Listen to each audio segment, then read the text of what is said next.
दोस्तों नमस्कार।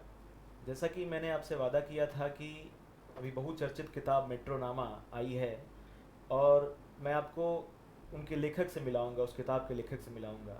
तो आज हमारे साथ हैं मेट्रोनामा के लेखक देवेश जी।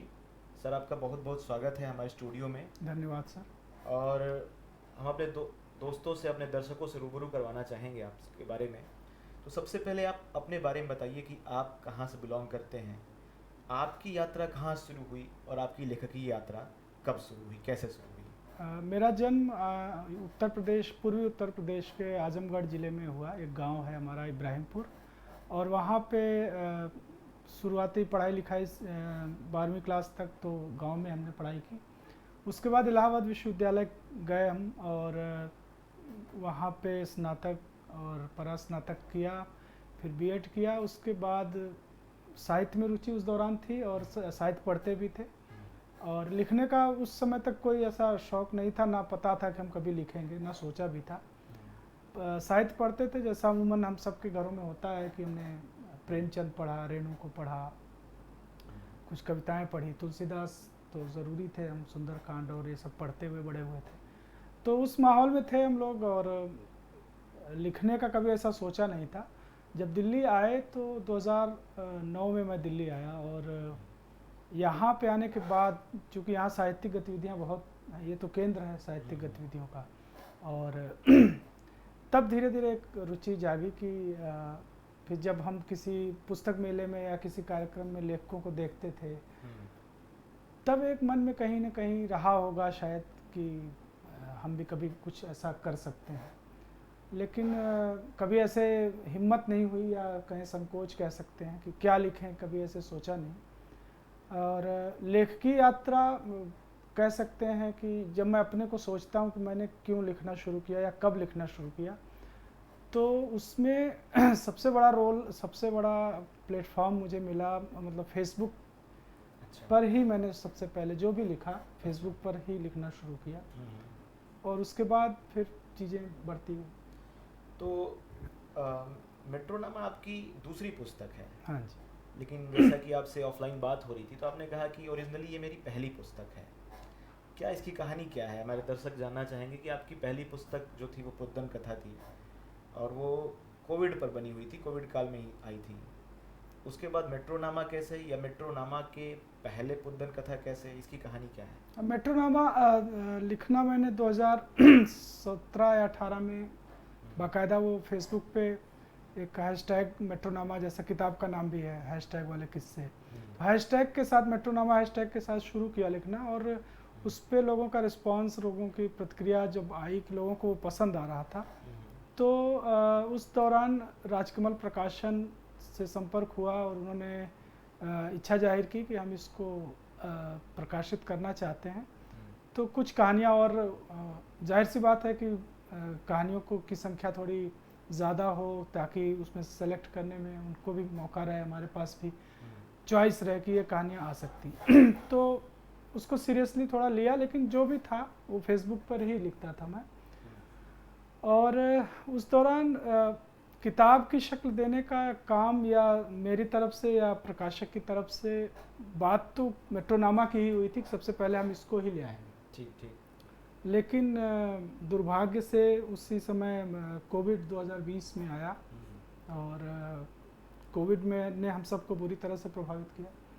और उस दौरान फिर गांव में था मैं कुछ दिनों के लिए, और गांव में जो मैंने देखा सुना, और फिर दिल्ली आने के बाद भी कोविड के दौरान जो चीज़ें हो रही थी, और जो जिस तरह से वो असर डाल रही थी हमारे दिमाग पर, उसको भी फेसबुक पर ही लिखना शुरू किया। और उस पर भी लोगों को की प्रतिक्रियाएँ अच्छी आई, लोगों को पसंद आई वो चीज़।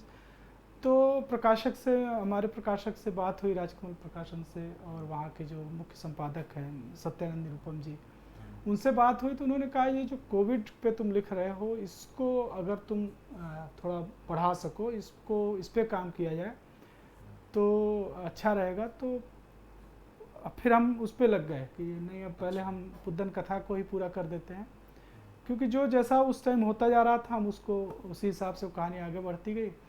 तो 2021 दिसंबर में पहली वो किताब आई पहली आपकी। किताब पुद्दन कथा आ गई।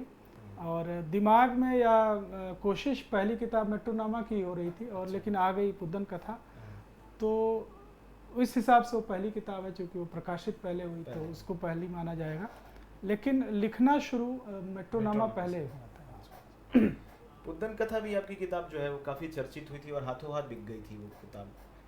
और पुद्दन कथा एक उपन्यास है।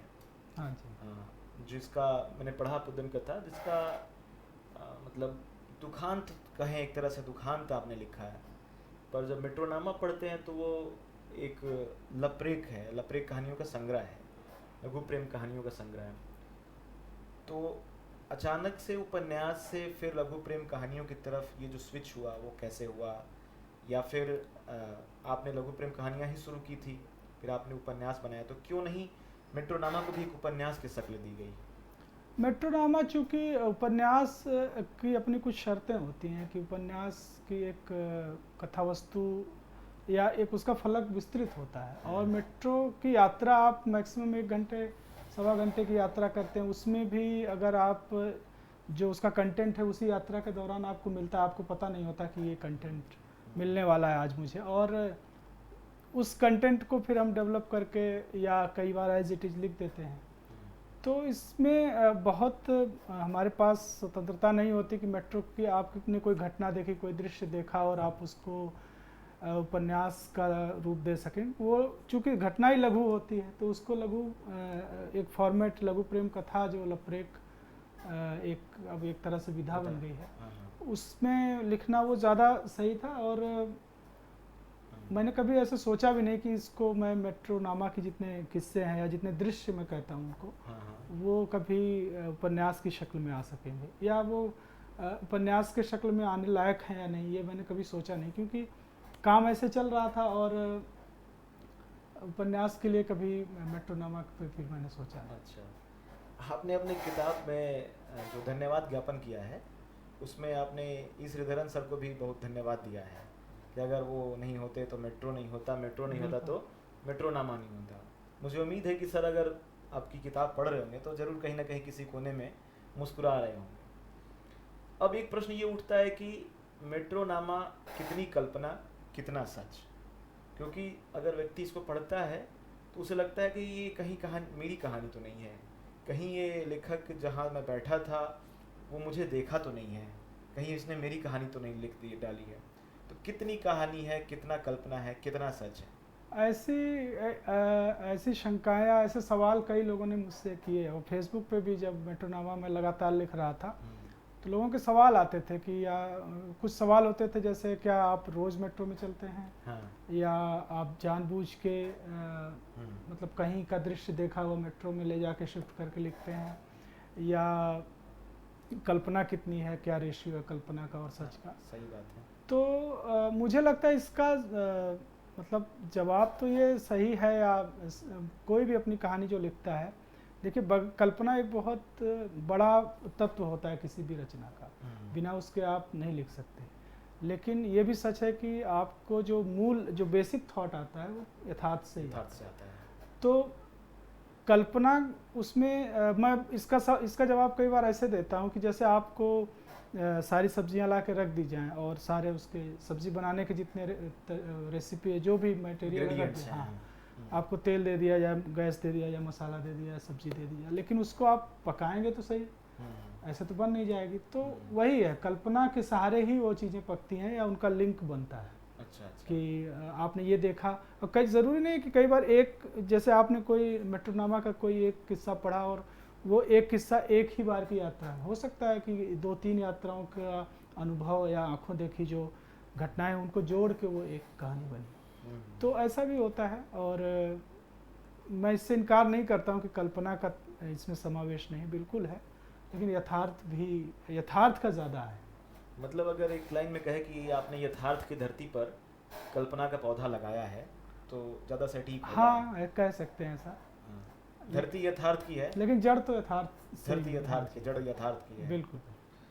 तो जो दर्शक ये जो पाठक इस किताब को पढ़ रहे हैं तो वो केवल यही ना माने कि लेखक ने मुझे देखा है और कहीं उसने लिख तो भी नहीं दिया, और वो मेट्रो में खुले दिल से सफ़र करें कि कहीं आपकी फिर से कोई आपकी एक्टिविटी छप ना जाए, तो ऐसा मत सोचिए। इस पे मैं आपको एक बात याद आ गई। मैं एक बार मुझे इनबॉक्स में किसी ने गुस्से में मैसेज भी किया था, अच्छा और अच्छा, कि आपने मेरी बात लिख दी। मेरी नहीं, उसकी उनकी महिला मित्र की बात मैंने लिख दी थी, और जो सुना मैंने मेट्रो में वो मैंने संवाद लिख दिया एज इट इज़।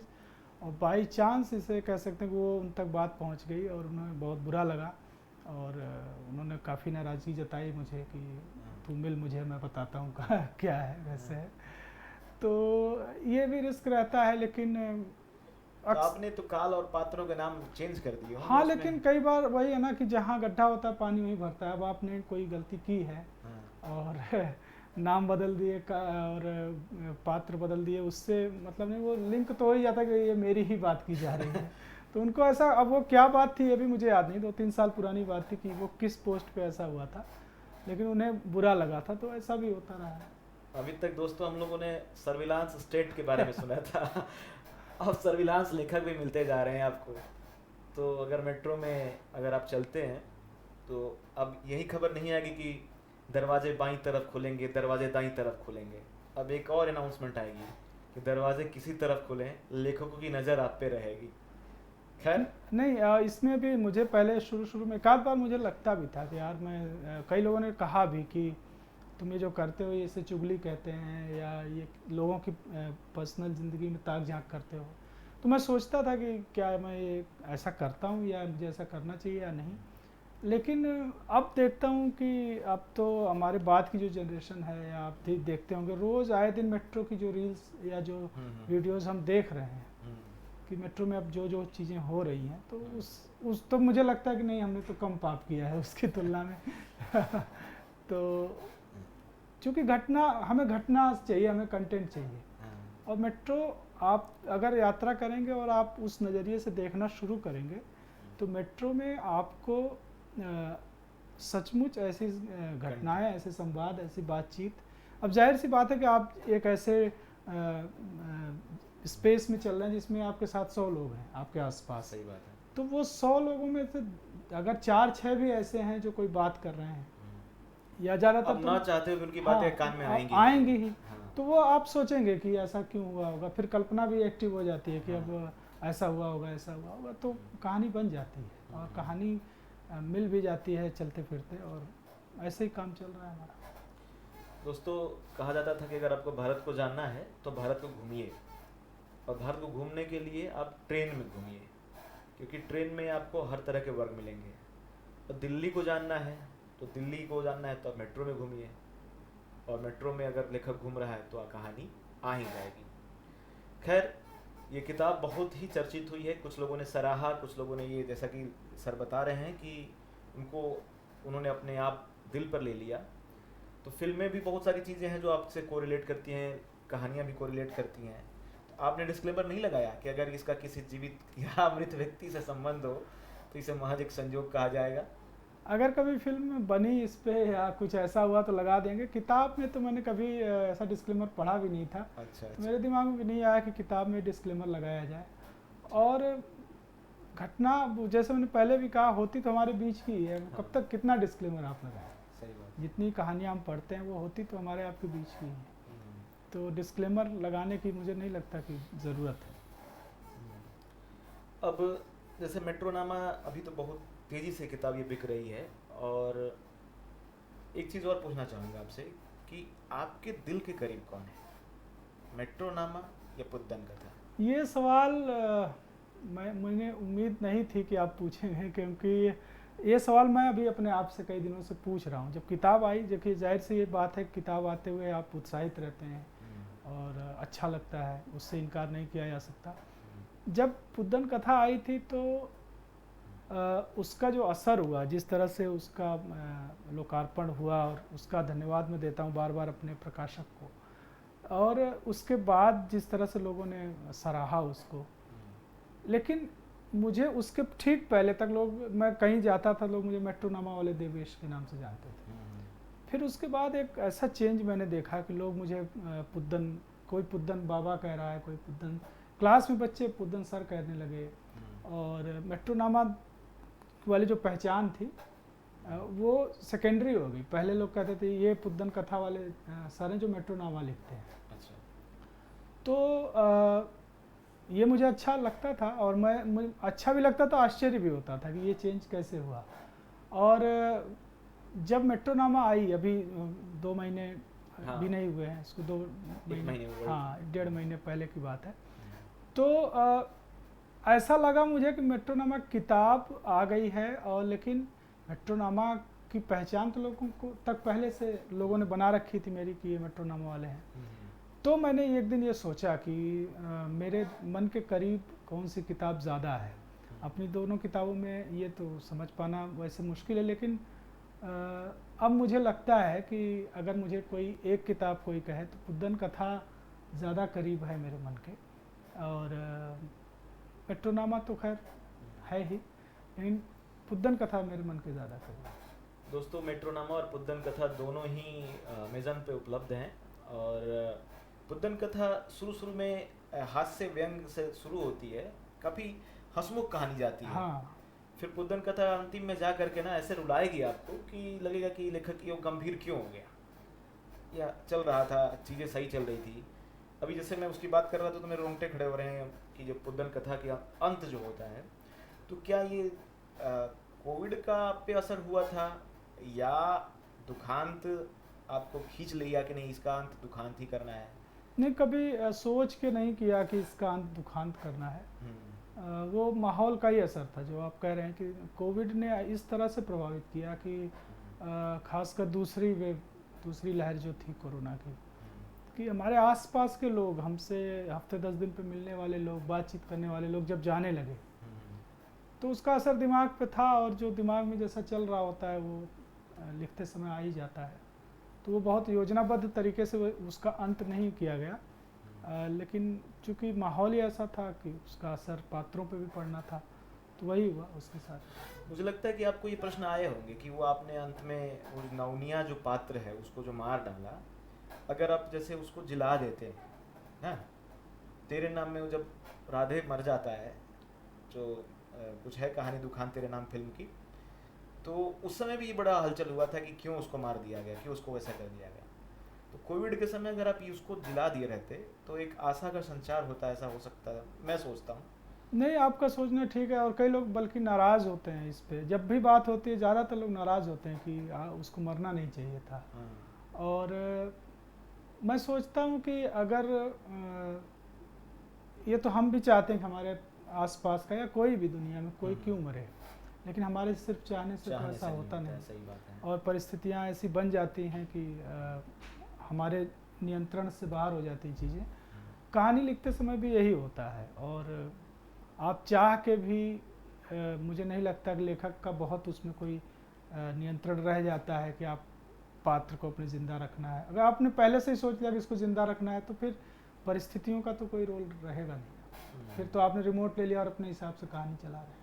यांत्रिकता है, यांत्रिकता, हाँ यांत्रिकता, वो सहजता का प्रभाव नहीं। और सहजता, उस टाइम का सहजता यही थी कि जो जिसको कोरोना हुआ और जो अकेला है वो पात्र एकदम अकेली है, समाज ने भी उसको बहिष्कृत कर रखा है। और जिस तरह से वो घर में रहती बिना देखभाल के, तो वो उसके ज़िंदा रहने का हाँ, उस टाइम उस परिस्थिति में ज़िंदा रहना तो मुश्किल था। इसलिए दोस्तों, चाहे वो पुद्दन कथा हो, चाहे वो मेट्रोनामा हो, आप जब दोनों किताबों को पढ़ेंगे तो आपको लगेगा कि इसमें जीवन के सारे भाव हैं। कभी हास्य है, कभी रुदन है, कभी भाव है, कभी प्रेम है, कभी विरह है। तो आप उन दोनों किताबों के साथ एक साथ चलेंगे। जब मैंने पुद्दन कथा उठाई थी तो मैंने 1 सिटिंग में उसको ख़त्म की थी।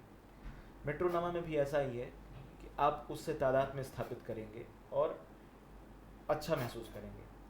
मैं आपसे ये जानना चाहूँगा कि आपको लेखन में कौन सी विधा अच्छी लगती है? उपन्यास, कहानी, कविता या रिपोर्टाज, ऐसा कुछ? अभी तो मैंने ये चेंज देखा है कि पिछले 2-3 सालों से मुझे संस्मरण और यात्रा वृत्तांत ये बहुत अच्छे लग रहे हैं, और मैं उन्हें बहुत चाहता हूँ कि वो पढूं मैं। अच्छा। और बाकी उपन्यास और कहानी तो जैसे मेरी अब कोशिश रहती है कि मैं कहीं जा रहा हूँ मेट्रो में या घर पे भी एक कहानी रोज़ तो पढ़ ही लूँ। अगर 5, 7, 10 पेज की है तो वो मैं पढ़ लेता हूँ। और लेकिन मुझे अब संस्मरण और यात्रा वृत्तांत ये बहुत अच्छे लगते हैं, क्योंकि आप संस्मरण में आप उन चीज़ों को दोहराते हैं जो आपके साथ बीता हुआ है, और आप अपने को रिकॉल करते हैं, अपने समय को रिकॉल करते हैं।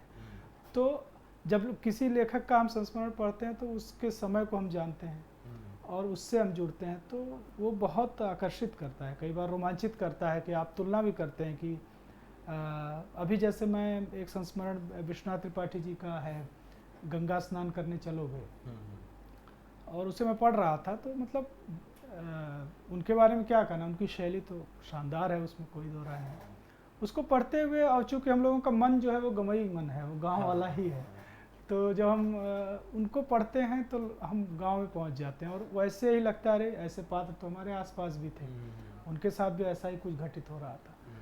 और या उन्होंने जिस तरह से त्रिलोचन के बारे में, नागार्जुन के बारे में लिखा है, तो उनके जरिए हम कुछ नया जानने को मिलता है संस्मरण के साथ, तो ये बहुत अच्छा लगता है। तो क्या हमारे पाठक या हमारे दर्शक ये उम्मीद करें कि आने वाले समय में आपके प्रोजेक्ट में रिपोर्टाज या संस्मरण या यात्रा वृत्तांत आ सकते हैं? हाँ बिल्कुल आ सकते हैं। और संस्मरण देखिए, अभी जिस तरह से हमने शुरुआत की है, जब मैं हमने कह रहा हूँ मतलब हमारे पीढ़ी के लोग या जिसने अभी जिन लोगों ने लिखना शुरू किया नई हिंदी, तो हमारे पास कंटेंट के नाम पे हमारा अनुभव ही है और उस संस्मरण ही है। या अभी हम जितना पढ़ेंगे, घूमेंगे, जैसे आपने कहा कि देश को जानना है तो देश को घूमो, तो हमारे अनुभव समृद्ध होंगे। अभी हमारे पास अनुभव के नाम पे पढ़ा हुआ और अपना जो अनुभव गांव का और शहर का है वही है, तो उसी को हम लोग लिख रहे हैं। लेकिन संस्मरण एक बहुत चुनौतीपूर्ण विधा है और मुझे ऐसा लगता है, तो टाइम लगेगा उसको लिखने में, और थोड़ा अपना अनुभव जितना समृद्ध होगा संस्मरण उतना ही अच्छा होगा। अभी आपने कहा कि हम लोग का मन भी गंवई मन है, तो चूँकि आप पूर्वांचल से बिलोंग करते हैं और भोजपुरी भाषी क्षेत्र से बिलोंग करते हैं, तो क्या आने वाले समय में आप भोजपुरी भाषा के लिए या भोजपुरी भाषा में कुछ ऐसा लिखने वाले हैं? भोजपुरी बिल्कुल, मेरा मन तो करता है कि मैं भोजपुरी में लिखूं, कोई कहानी लिखूं भोजपुरी में। और मुझे भोजपुरी के लोकगीत, जैसा पुदन कथा में आपने पढ़ा होगा, काफ़ी उसमें लोकगीत काफ़ी हैं, और गारी सोहर सब गारी सोहर सब है जो शादी के आसपास के, और वहाँ तो जन्म से लेकर मरण तक हमारे देश के हर गांव में गीत हैं, वो मुझे बड़ा आकर्षित करते हैं। और वो उनमें अपने आप में एक कहानी चल रही होती है। जब आप किसी गीत को सुनेंगे तो उसमें अपने आप में एक कहानी चल रही होती है। मेरा मन है और मैं ऐसा ज़रूर करूँगा, और कि मैं कोई कहानी ख़ास तौर पे ज़रूर लिखूँ। और ऐसा इसकी एक वजह और है, और जब आप पुदन कथा पढ़ते हैं, कई लोगों ने सवाल भी किया, उसके जो संवाद हैं वो सारे भोजपुरी में। हाँ, तो उसको मैं लिखते समय ये लग रहा था कि कहीं इसकी रीच या इसकी पहुँच लोगों तक, भाषा उसमें कोई बाधा ना बन जाए, लेकिन ऐसा नहीं हुआ। मैं शुक्रगुजार हूँ, और ऐसा इस देश में होना भी नहीं चाहिए कि आप कॉन्टेक्स्ट को समझते हुए, भाषा कोई भी हो, आप कहानी समझ जाते हैं। और उसको कई लोगों ने पसंद किया, तो उससे मुझे एक आत्मविश्वास मिला है कि मैं भोजपुरी में भी लिख सकता हूँ। अब तो ग्लोबलाइजेशन का ज़माना है, लोकल से ग्लोबल होने का।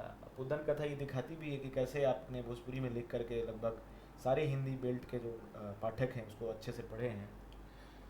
अब एक सवाल बार बार मन में ये उठता है कि बहुत सारे पाठक ऐसे हैं जो पढ़ते हैं, हाँ, जो पढ़ते हैं, जो लिखना चाहते हैं, जो मेट्रो में घूमते हैं, वो सोचते हैं कि मैं भी लिखूं।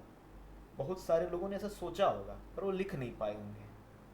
तो क्या आने वाले मतलब जो इमर्जिंग लेखक हैं, पाठक हैं, उनको कैसे दृष्टि से शुरू करना चाहिए? लेखक बनने के लिए क्या करना चाहिए? देखिए, इसका जवाब तो किसी बहुत अनुभवी लेखक लोग, ये लोग इन लोगों से पूछा जाना चाहिए। बहुत तैयारी के साथ। देखिए, मैंने अपना तो यात्रा आपको बताई कि मैंने फेसबुक पे लिखना शुरू किया था। फेसबुक पे कोई आपको कोई ऐसी शर्त नहीं है कि आप इस विधा में लिखिए, इस शब्द सीमा में लिखिए या यही लिखिए। तो आप जो अनुभव देखा वो लिखते चले गए, और निश्चित रूप से जब आप रोज़ लिखेंगे या अक्सर लिखना शुरू करेंगे तो उसमें सुधार आएगा। और वो जिस तरह से पहले के ज़माने में लोग, या अभी भी कई लोग डायरी लेखन करते हैं, अपना अनुभव रोज शाम को लिख देते हैं। जैसे हमारे दादाजी, हमारे घरों में डायरियाँ पड़ी हैं उनकी, तो उसमें कोई बहुत भाषा की जादूगरी नहीं है, जो उन्होंने देखा वो लिख दिया। तो ऐसे फेसबुक भी आपको एक डिजिटल डायरी मान लीजिए कि आपको रोज़ लिखना है, आप 10 बार लिखिए रोज़। तो जो देखते जा रहे हैं आप उसको लिखते जाइए। इसकी चिंता मत करिए कि आपकी पहली पोस्ट या पहली कहानी ही एकदम साहित्य के मापदंड पे सही उतरेगी। आप अगर आपको कोई घटना बेचैन कर रही है तो आप उसको लिख दीजिए, जिस भी शब्द में, जिस भी वाक्य में आपको सही लग रहा है, जिस भी भाषा में आप अपने को सहज पाते हैं, आप लिख दीजिए। और फिर ऐसा करने लगिए, आप धीरे धीरे चीज़ें सुधरती हैं और इम्प्रूवमेंट होता है। शिल्प के चक्कर में और शिल्प परफेक्शन के चक्कर में ना शिल्प पड़े। देखिए, पहली बार में ही आप चाहते हैं कि शिल्प बन जाए तो वो तो उसके लिए तो बहुत तैयारी। इसका मतलब आप गुपचुप तैयारी करके रखिए, किसी को पता ना हो और आप अचानक आ जाइए कर दीजिए। हाँ, लेकिन तैयारी भी करेंगे तो अब आप पहले लोग, हो सकता है कई लेखकों ने ऐसा किया हो कि बहुत, लेकिन आप किसी को तो दिखाएंगे, किसी अनुभवी को तो पढ़ाएंगे जो आपको बताएगा कि इसमें सुधार की ज़रूरत है। तो पहले अपने अनुभव को लिखते चलिए, आप एक जगह दर्ज करते चलिए। और मैं ये कोशिश करता हूँ और उसमें सफल हो नहीं पाता हूँ कि रोज़ लिखना चाहिए हमें। कोशिश करिएगा आप 1-2 पेज रोज़ लिखें। और जो दिन, ये ज़रूरी नहीं कि आपने जो कल लिखा उससे आज वाला लिंक हो रहा है कि नहीं। कल वाला आपने लिखा, आज का लिखिए, लिखते चलिए। जब आपके पास 200-300 पेज हो जाएंगे तो आप देखेंगे उनमें से कमाल की एक कहानी बन रही है। आप उसमें से जोड़ के एक तार दूसरे से जोड़ते हुए एक कहानी बन सकती है। कुल मिलाकर सर का ये कहना है कि आप बिना हिचकिचाए शुरू कर दीजिए, क्योंकि 1000 किलोमीटर की यात्रा जो है वो पहले कदम से शुरू होती है। और यही कह रहे हैं कि जो लेखक अभी लिखना चाहते हैं वो बस शुरू कर दीजिए। क्या अभी जो लेखक जो थोड़े बहुत लोकप्रिय हो जा रहे हैं वो फिल्मों में लिख रहे हैं, वेब सीरीज़ के लिए लिख रहे हैं, और अभी एक ऐसा वेब सीरीज़ ने एक ऐसा मंच प्रदान कर दिया है कि जो लेखक अच्छा लिख रहे हैं उनको आगे भी ग्रो करने का मौका मिल रहा है। तो क्या हम निकट भविष्य में ऐसी उम्मीद कर सकते हैं कि आपकी कोई किताब या फिर आप फिल्मों या वेब सीरीज़ के लिए लिखें? अब ये तो अगर ऑफ़र आए अगर तो उस पर सोचा जा सकता है, लेकिन मैं सोचता हूँ मुझे ऑफ़र क्यों आएगा। पहली बात, या तो हम ऐसा कुछ लिखें ज़ोरदार और जो वहाँ तक पहुँच जाए और वहाँ से ऑफ़र आए। और दूसरी बात, वो लेखन उस पर अगर मैं कभी सोचता भी हूँ, अगर मैंने कभी कोई स्क्रिप्ट डाउनलोड करके पढ़नी शुरू की, स्क्रीन प्ले पढ़ना शुरू किया, तो वो एकदम अलग तरह का लेखन है। उसमें मैं अपने आप को बहुत सहज नहीं मानता हूँ, क्योंकि आप कहानी लिख देना आसान है, कहानी में जो बातचीत के दौरान जो संवाद आ रहे हैं वो आसान है, लेकिन स्क्रीन प्ले लिख पाना वो बड़ा मुश्किल काम है। और ये अलग बात है, ये तो जब कभी मौका मिला तो उस पर सोचा जा सकता है। लेकिन अभी तो मैं चाहता हूँ कि अभी ज़्यादा से ज़्यादा पढ़ूँ मैं, अभी तो पढ़ने को बहुत कुछ है। उस दौरान जो 1-2 चीज़ें आती जाएंगी और फिर आगे का जैसा भी परिस्थिति बनेगी। कहा जाता है कि जैसे आप जब भर जाते हैं पढ़ते, पहले आप पढ़िए, फिर उसके बाद जब आप भर जाते हैं तो आपके अंदर से खुद ही उतरने लगेगा। तो क्या ऐसा आपके साथ भी हुआ था कि आप भर गए थे, आप उतरना शुरू हो गया था, शब्द निकलने शुरू हो गए थे? ऐसा कोरोना के समय ही हुआ था। मतलब जो पुद्दन कथा है वो प्योर इसी कैफियत में लिखी गई किताब है कि आप रोज़, चूँकि हम लोग दिल्ली में गांव में थे पहले, फिर दिल्ली आए और कोरोना में ड्यूटी भी करी, सरकार ने जो ड्यूटी अलग अलग लगाई, तो वो जो अनुभव होते थे दिन भर के, वो कोई बहुत अच्छे अनुभव तो थे नहीं। तो वो ज़्यादा तेज़ी से भर रहे थे चीज़ों को, और जो हमारे जैसे व्यक्तिगत दुख होता है वो हो सकता है हम पे असर करे और साल भर 2 साल लगे उस भरने में जिसको आप भरना कह रहे हैं। लेकिन कोविड आपको रोज़ भर रहा था, मतलब आप पे बहुत बुरी तरह से प्रभाव डाल रहा था। तो उससे उबरने के लिए फिर मैंने ये लिखना शुरू किया था। और निश्चित रूप से जब अनुभव ज़्यादा, या तो अच्छा अनुभव हो या बुरा अनुभव, खास करके जो बुरा अनुभव है या दुखदाई अनुभव है, वो ज़्यादा जल्दी भरता है और वो ज़्यादा मजबूर करता है लिखने के लिए। या लिखना एक माध्यम है, जैसे या तो अगर मैं व्यक्त नहीं कर पा रहा हूँ, लिख के तो मैं बात कर लूँ अपने दोस्तों से, या मैं फिर अपने को मूड को डाइवर्ट करने के लिए या तो सिनेमा देखेगा आदमी या म्यूजिक सुनेगा। तो सबका अपना अपना तरीका है। मतलब पंत की वो पंक्तियाँ सही हैं कि वियोगी होगा पहला कवि, आह से उपजा होगा गान। बिल्कुल, आह जो है वो, मतलब दुख जो है वो ज़्यादा जल्दी आदमी को भरता है। और सुख तो चलता रहता है, सुख की अपनी सीमाएं हैं, सुख का अपना तरीका है, दुख का अपना तरीका है। और दुख ने जिस तरह से मांझा है लोगों को, हाँ, मांझा है। दुख जितने मांझता भी भी, लेखक हुए हैं बिल्कुल बिल्कुल। उन्होंने दुख का सहारा लेकर अपने को मांझा है, उनकी किताबों में दिखता है। तो आने वाले प्रोजेक्ट्स क्या हैं आपके, आने वाली क्या किताबें हैं? अभी ऐसा कुछ, मैंने जैसा कहा कि अभी मेरा मन है सिर्फ पढ़ना, और चूँकि बहुत कुछ है पढ़ने के लिए, और घूमना। ये दो चीज़ें चलती रहेंगी, और उस बीच अपने आप कुछ आ सकता है या अच्छा अच्छा। बस मैंने हाँ कहानियाँ कम लिखी हैं। जैसे मेट्रोनोमा जो है वो उसका फॉर्मेट आप देख ही रहे हैं, छोटा है, और जो पहली किताब थी उसका फॉर्मेट बड़ा है। बीच में जो कहानियाँ हैं वो मैं लिखना चाहता हूँ। कई सारी कहानियाँ हैं, कई सारी अधूरी कहानियाँ जो मैंने लिख के छोड़ी हुई हैं कहीं कागज़ों पे, तो उस पर अब मैं काम करना चाहता हूँ कि उनको भी अब पूरा किया जाए। एक आखिरी प्रश्न की, जैसे आप पेशे से शिक्षक हैं, तो क्या आप बाल साहित्य या टीनेज ग्रुप के लिए, हालांकि आपकी मेट्रोनोमा में काफ़ी टीनेज कहानियाँ रही हैं, कुछ और उनके लिए स्पेशल कुछ लिखना चाह रहे हैं, जैसे फेरी टेल, फैंटेसी, या कुछ यथार्थ बोध वाला, या फिर उनके मनोवेगों को समझने वाली चीज़ें? बच्चों को बाल साहित्य, बच्चों पे आधारित बाल साहित्य लिखने के लिए मुझे लगता है वो बहुत चुनौतीपूर्ण काम होता है। और बच्चों को हम समझते हैं क्लासरूम में पढ़ाते हुए, बच्चों की परिस्थितियाँ, अलग अलग परिवेश से बच्चे आते हैं, हाँ वो तो हमें समझते हैं, उनके पारिवारिक जो माहौल है, पारिवारिक दिक्कतें हैं उससे। लेकिन ये चीज़ें हमें क्या करती हैं, यथार्थ की ओर ले जाती हैं। अच्छा। मतलब जब हमने बच्चे के घर का हाल सुना, बच्चे के आसपास का हाल सुना, तो यथार्थ की ओर ले जाती हैं, और यथार्थ हमेशा कड़वा ही अनुभव होता है। तो वो लिखते समय हम जब लिखने बैठते हैं उसको, किसी बच्चे का अनुभव भी, तो वो ऐसी भाषा हो जाती है कि वो अपने आप एक यथार्थवादी तरीके का कोई अनुभव आ जाता है। तो उसे बाल साहित्य तो कह नहीं सकते। अब बाल साहित्य जो होता है, अब कि इसीलिए मैं उसे चुनौतीपूर्ण कह रहा हूँ कि उसमें फेरी टेल्स होनी चाहिए, कुछ नैतिक शिक्षा होनी चाहिए, कुछ ऐसी वैल्यूज होनी चाहिए। और दुर्भाग्यपूर्ण स्थिति है कि हमारा आसपास का जो अभी का यथार्थ है वो बहुत नैतिक और बहुत ऐसा नहीं है कि आप बच्चों में वैल्यूज डाल सकें, जैसे अगर आप उसका वर्णन करते हैं। तो बाल साहित्य के लिए कल्पनाशील होना बहुत, मुझे लगता है बहुत ज़रूरी है। और अभी मेरा मन तो है, लेकिन फ़िलहाल मैं उसमें अपने को सक्षम नहीं पाता हूँ कि मैं बहुत कल्पना करके कुछ ऐसा लिखूँ कि बच्चों में एक वैल्यूज़ डेवलप की जा सकें, नैतिक मूल्य डाले जा सकें। क्योंकि मुझे यथार्थ ज़्यादा जल्दी प्रभावित करता है, और वो लिखना आसान है मेरे लिए, और वो बच्चों के हिसाब से ठीक नहीं है। चलिए, अच्छा है। हम उम्मीद करते हैं कि आप जो भी प्रोजेक्ट लाएं, चाहे वो आपकी भोजपुरी भाषा से हो या फिर यथार्थवादी जो भी संस्मरण हो, रिपोर्टाज हो, यात्रा वृत्तांत हो, जो कुछ भी आप लिखना चाहें, वो अब इतनी गैप ना रहे, आपके पाठकों को इतना लंबा इंतज़ार ना करना पड़े, तो आप जल्दी से जल्दी लाएं। और आपको फिर से एक बार शुभकामनाएं कि आपने हमें समय दिया, और आने वाले आपकी लेखकी यात्रा के लिए भी बहुत बहुत शुभकामनाएं।